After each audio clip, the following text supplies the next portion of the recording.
Untuk Ucup.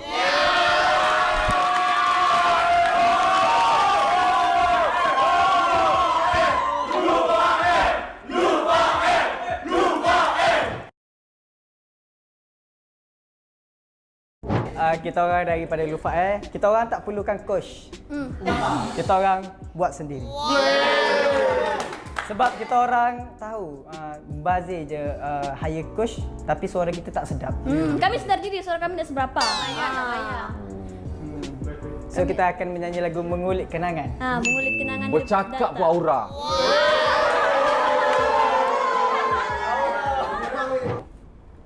Hello Fa'eh. Hello Beme. Fa'eh, jom kita keluar nak tak? Kenapa mau keluar ni? Kau lupa kah kita sudah sebulan lebih break?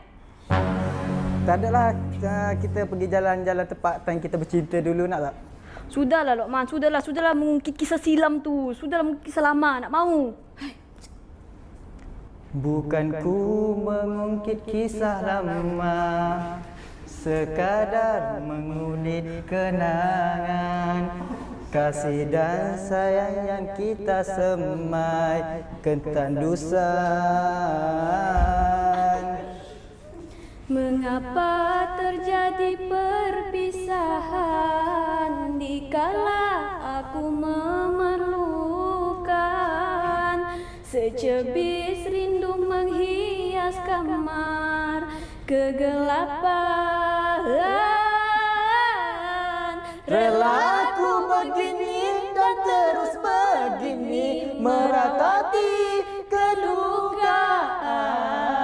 Semoga suatu hari ada sinar sang surya menerangi. Tiada guna ku tangis tetapi perpisahan yang berlalu biarkanlah, karena aku percaya sebalik kedukaan ada bahagia.